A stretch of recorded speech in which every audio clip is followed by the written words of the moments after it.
Hello, good morning, good evening, good afternoon, everybody on planet Earth. Hope you're doing well today.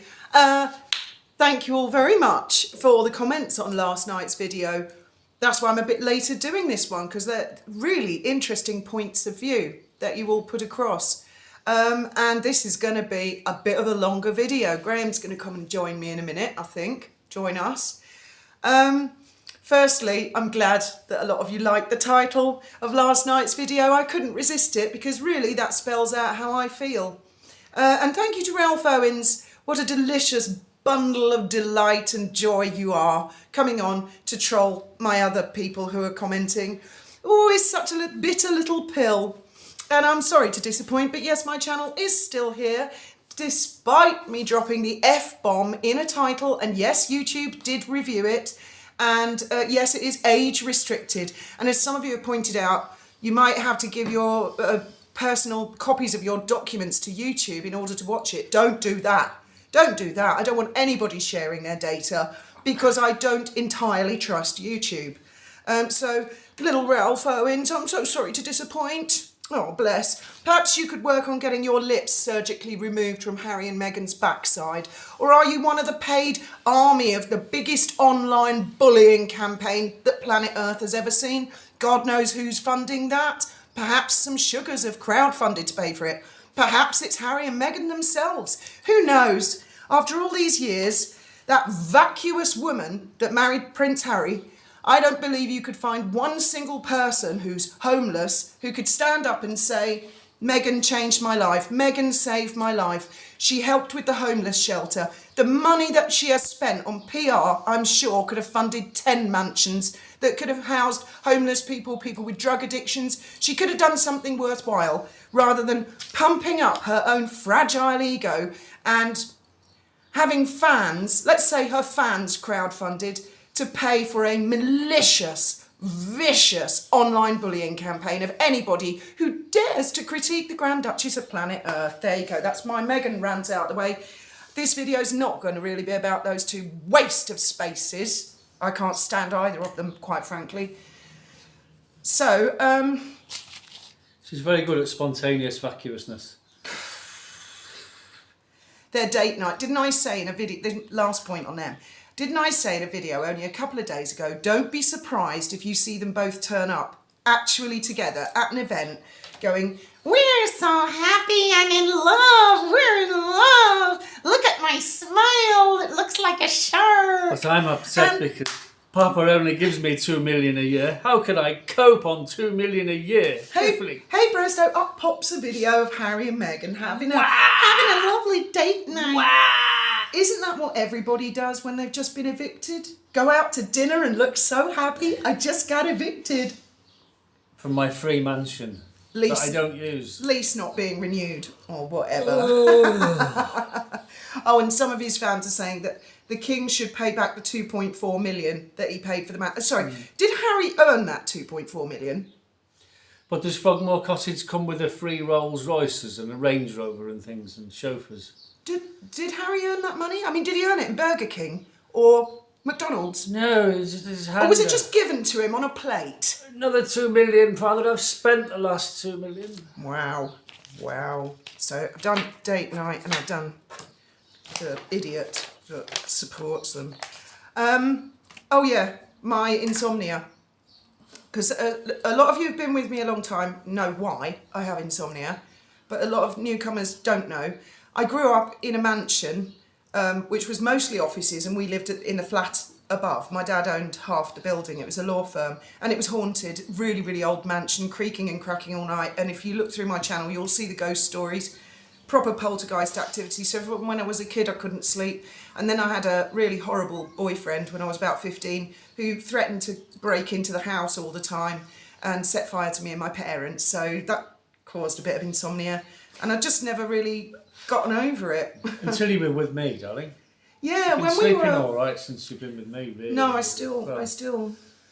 But most, Holland. yeah. When you introduced me to cannabis, which is legal in Holland, that was the first time, and I was 30 then. That was the first time I actually went to sleep and had a good night's sleep. We haven't really smoked it since, have we? That was 20 years ago. I daren't, because I just come to a grinding halt. Oh, yeah, I can't work.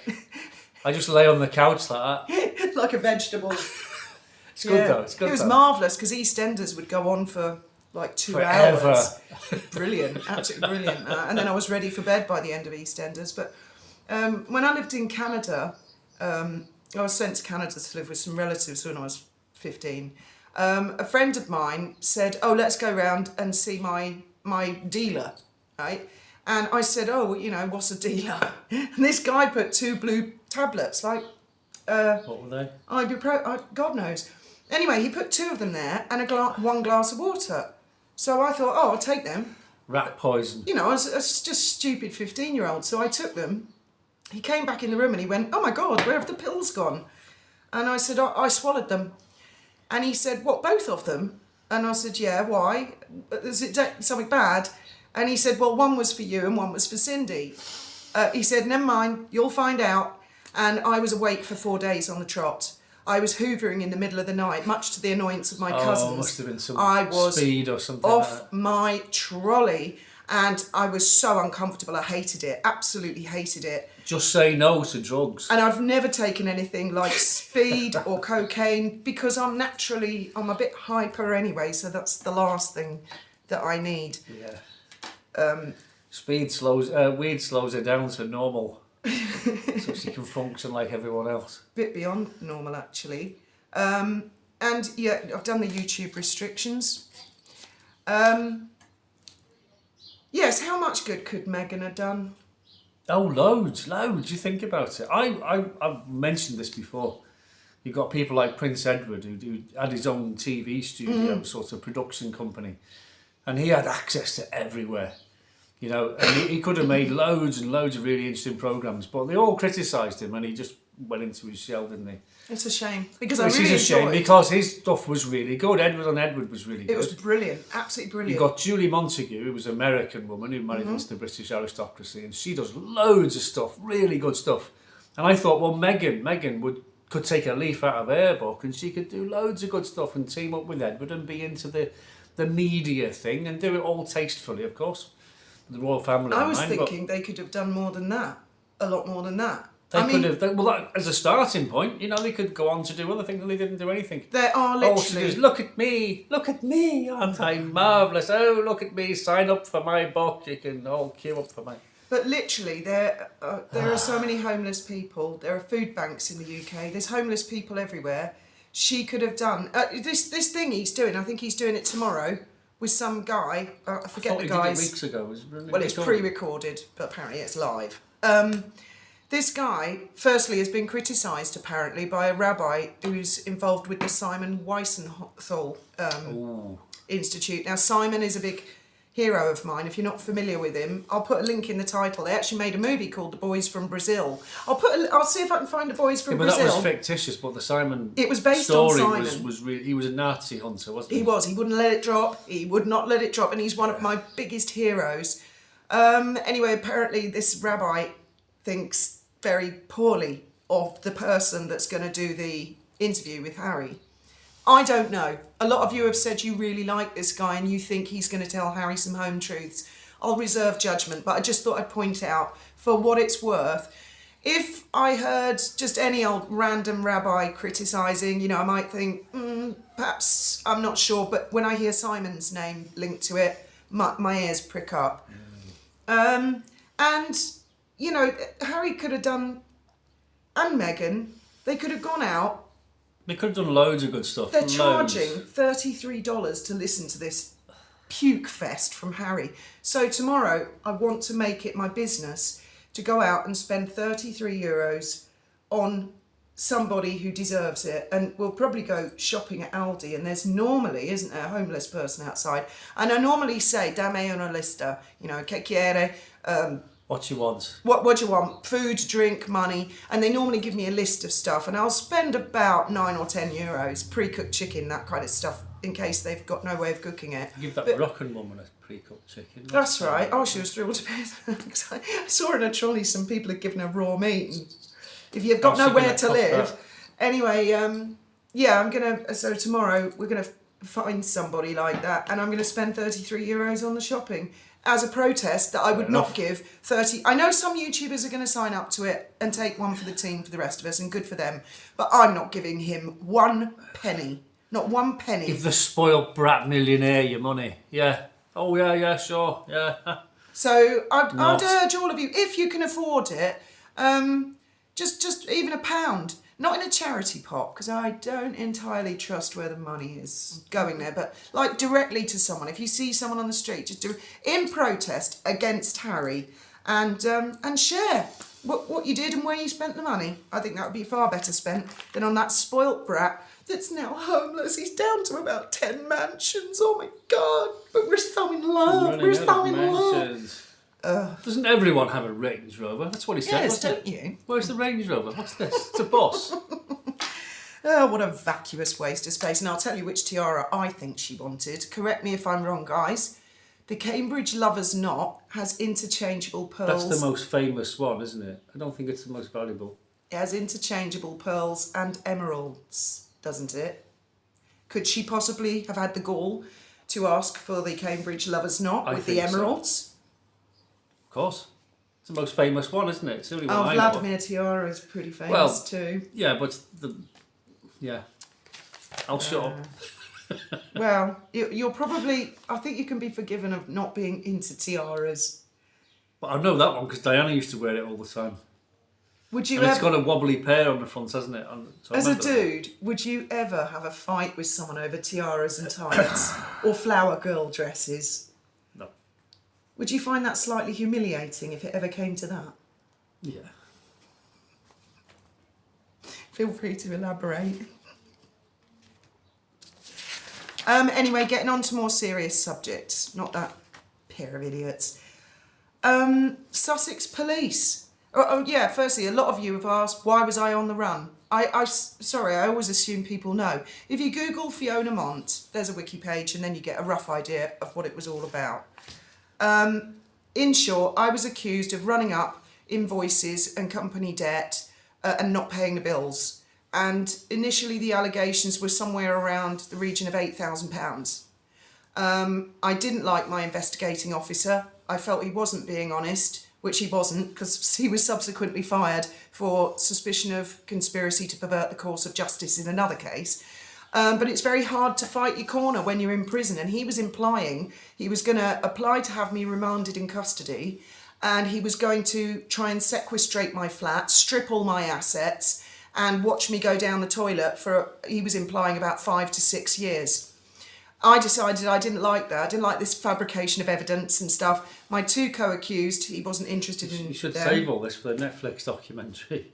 I think it's all out there. What Netflix documentary? God, wouldn't even be able to watch it. I don't subscribe to it.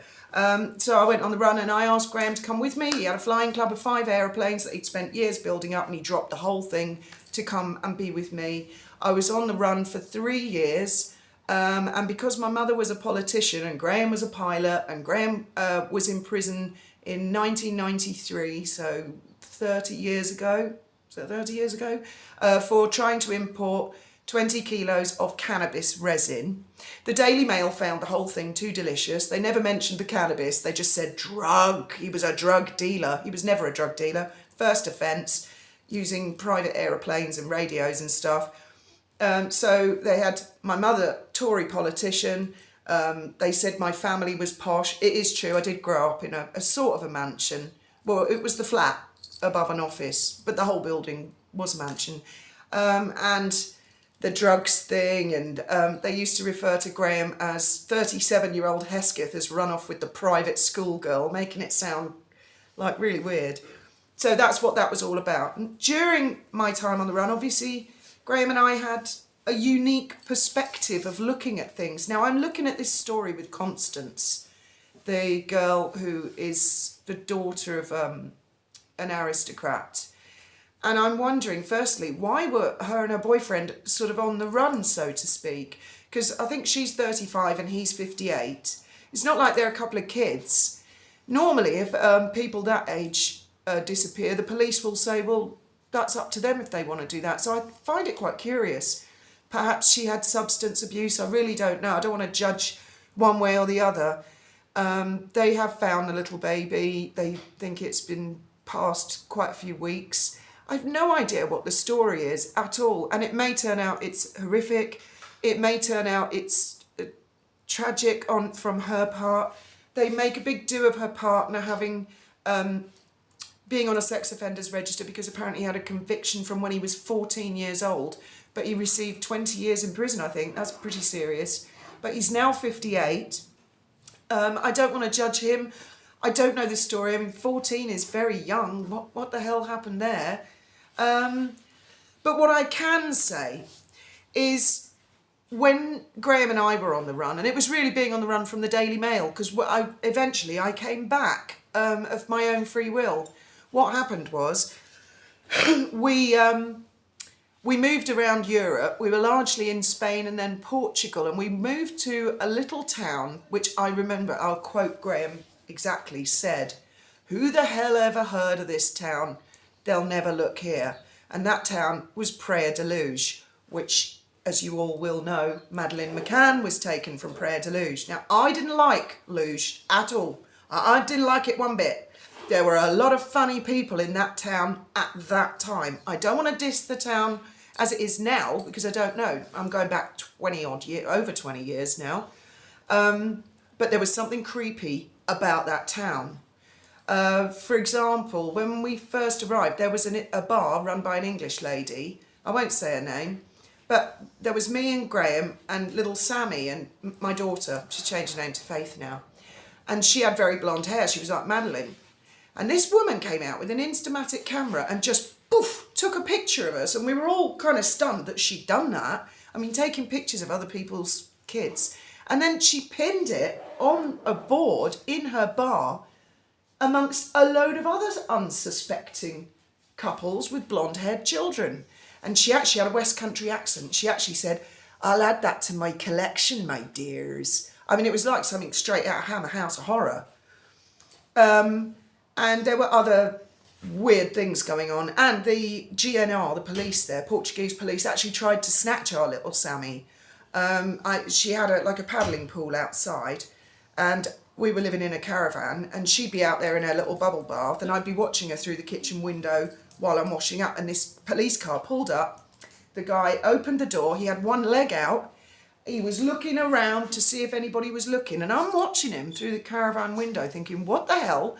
And he went to reach out, and I came out, and I went, what the hell's going on here?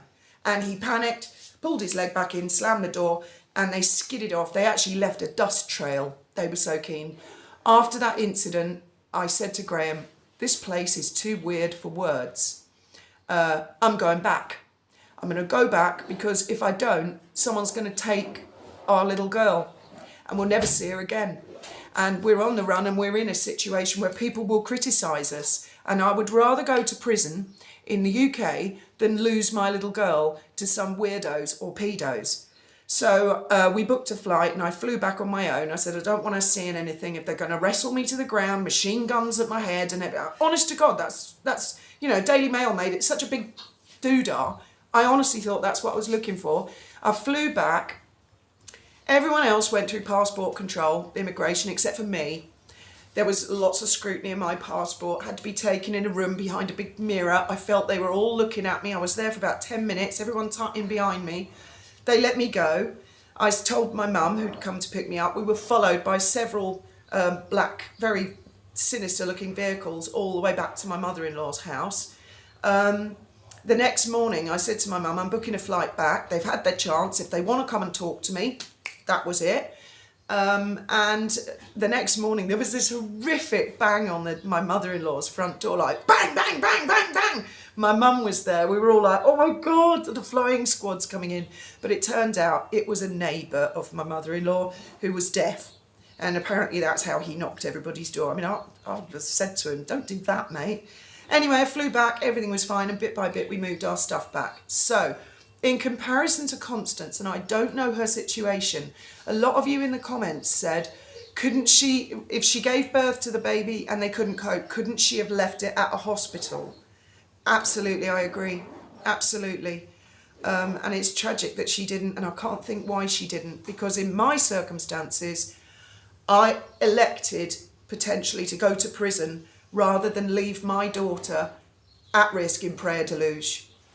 And there's another comparison can be drawn. Although the McCanns were unsuspecting, Praia da Luz had a facade of being a holiday place. But if you spent longer than a week in that place, you'd sniff it out. It was about 5 years after we were there. Yeah, come and sit down. Yeah, we were living there in from 2002. 2001. We moved there in 2001. We were in Portugal longer than Spain. Were we? Yeah, because I was arrested in the police came and arrested me. No. Daily Mail. We were only there about 6 months. No, we weren't. You have to do a timeline. I was arrested. Sammy was. You came back to the UK in 2002. Oh yeah, Sammy was born in 2001. Yeah. I was arrested in January 2002. We moved to Portugal in the late summer of 2002. And then we finally moved all our stuff back. I was pregnant with Ben, so 2004. 2 years we did in Luge. No, it wasn't that long. I'm sure it wasn't that long. Check the videos, Graham. It was, anyway. it was. Anyway, 2007, Yeah. Madeleine McCann went missing. And when she was taken, we were on Far Ben, our boat in Brighton Marina, and I heard on the news a little girl's gone missing from Portugal. They just said Portugal at first. And I phoned you up and I said, oh my God, I bet that's Luge. And Graham's, because you were very dismissive the whole time we were there. You just thought I was paranoid because I was on the run. Well, women pick up on things, don't they? Anyway, I said, don't see. By lunchtime they said Algarve, and I think you'd come back from lunch, and I said, I'm telling you, that is Praia da Luz. I always said there's something dodgy in that town. And it was. By the evening they said Praia da Luz, and I was straight on the phone to Sussex Police, who basically told me to get knotted. It was none of my business. I emailed the Portuguese Police, I emailed the Daily Mail, the Sun, all of them, to tell them that town is dodgy. Look at everybody in that town. And I was told to get knotted. A lot didn't reply, but I think the Daily Mail replied and said, get knotted, Fiona, no one cares. And there you go, here we are today. But I was right about that. They never did wasn't find I? Madeleine McCann, by the way. I think everyone knows that. But there's people in America who've never heard of Madeleine McCann. I doubt it. I'm sure. I doubt it. I bet everybody knows who Madeleine is. So, Everyone knows. and the other thing about Constance is the pregnancy. People have said, oh, she gave birth in the back of a car and didn't go near the authorities.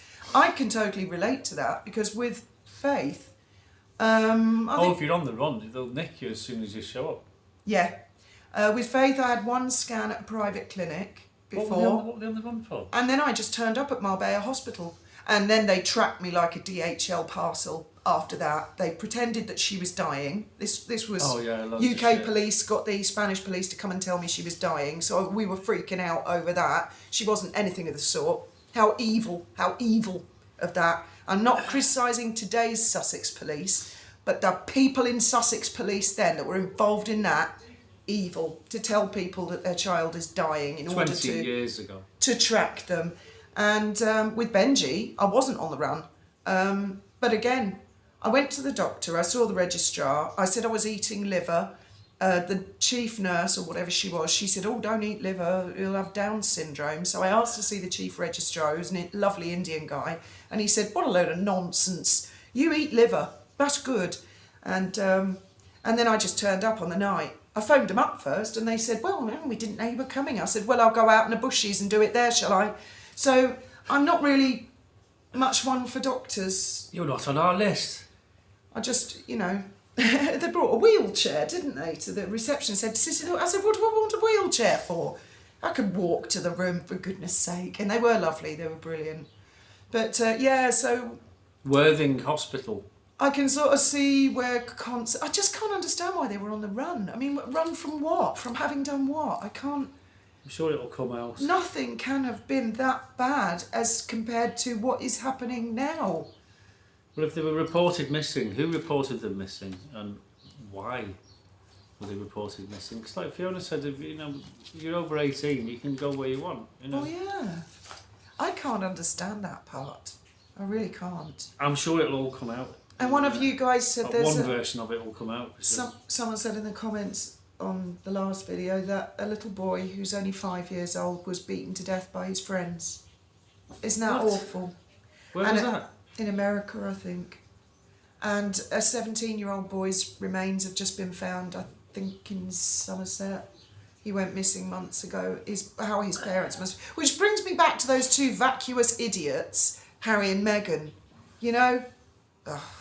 They honestly make me want to vomit.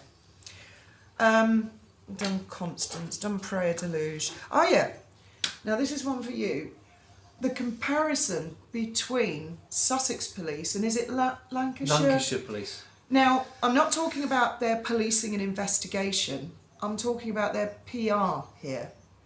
I really think that Lancashire Police could learn an awful lot from Sussex Police and the Met, who have handled the giving the public information, thanking the public for helping them look for the baby.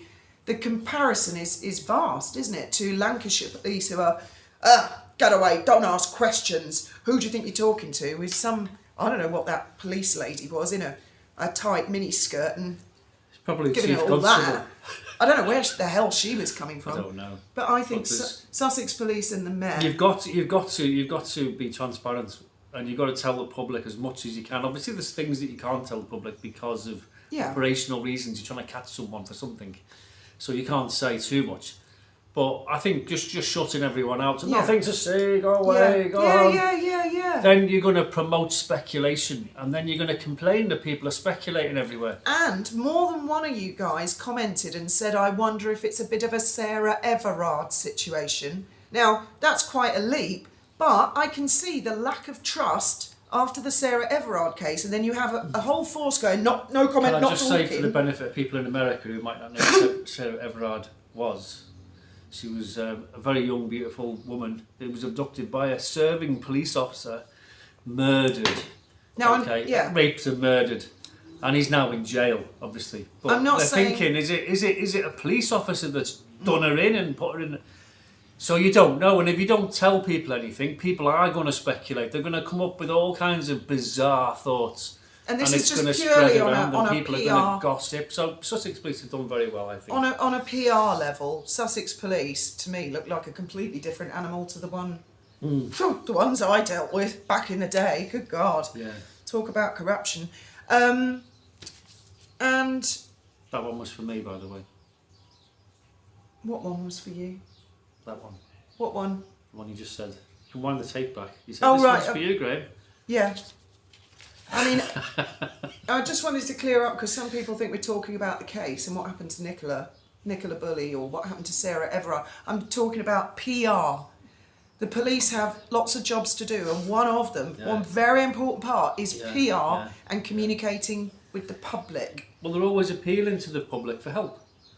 And then when the public rock up, they go away, stop looking. Yeah. Don't. You think, well, what do you want? But not in the case of this Constance. I mean, people pull together. They do pull together, and they will help. I'm just saying, in certain instances. I'm not criticising Lancashire Police for their police investigation, because I don't know what they're doing.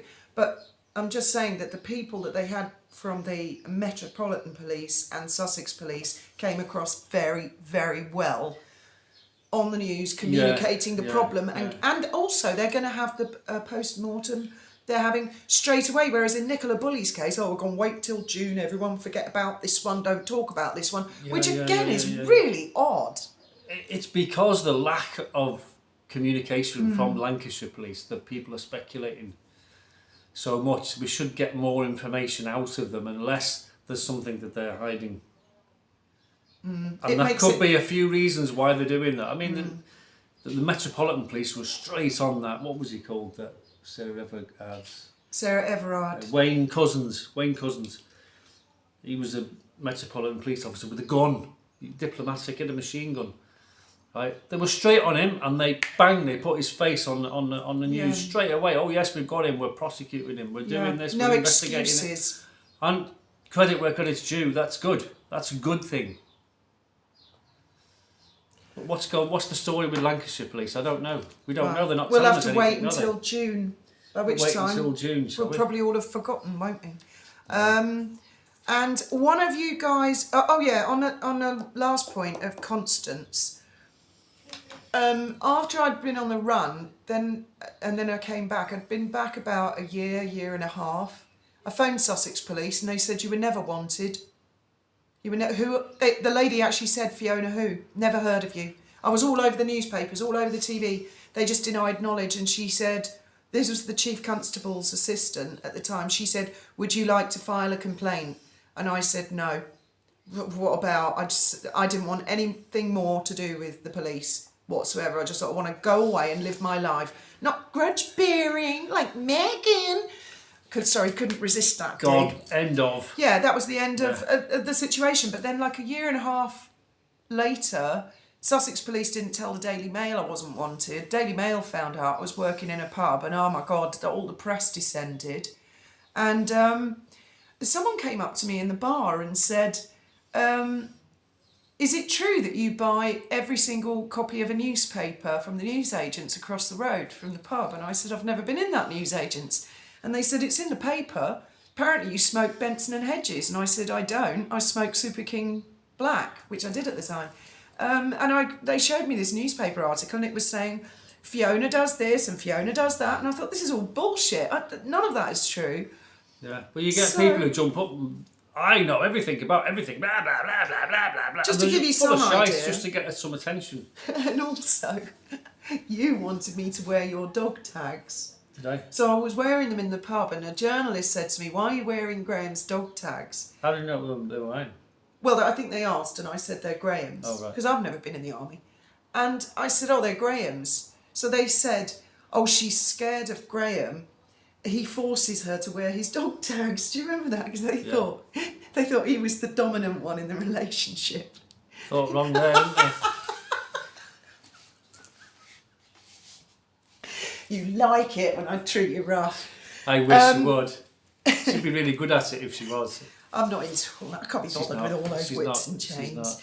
And someone also made a really good point in one of the comments of one of the videos, I can't remember which one, asking, is it possible that Princess Diana had poisoned Harry's mind against Charles and the monarchy? I thought that was a really good and interesting question. I seriously doubt she did intentionally. However, unfortunately, her ending words are really the Panorama interview and the Diana in her own words, where she would have been very angry, freshly separated and divorced from Charles. And anyone who's been through a split up, that's how you feel in the early days. But she didn't know she wasn't going to live much longer. And unfortunately, that's what's gone down in history. But had she lived, I believe Diana would have fully supported Charles and Camilla and would have given Harry a good old slap. And at his age, surely he can look at his mother's words and put it into context that that was a woman who was divorcing and talking about her recent ex-husband. She's not going to say nice things, is she? So in a manner of speaking, unfortunately, Diana did leave that legacy. Her eldest boy has put it into context and understands that life's complicated. Unfortunately, Thicko married Sicko, and here we are today. God only knows what the little runt's going to say. I bet she does the Cincinnati grip on him and she's got him wrapped around her little finger. Just about enough. Google the Cincinnati grip. Trust you, Graham, to mention something like that. I think that's everything. Yeah. Thank you very much for listening. Lots of thoughts and opinions. And may your God go with you. Oh yeah, you wanted to say something about your channel. Oh yeah. Don't forget to like and subscribe to my channel, because I've got a channel Not this too. one. I've got a channel too, so I'll put a link to it in the description. And there's loads of our old home video footage if anyone's interested. You know. He's feeling disheartened because every morning he wakes up, he's got My less subs are subs. going down. Like time you say, you're boring. And I've pumped other YouTubers, so Why not me? Really, yes, why not you? Okay, thank you very much for listening.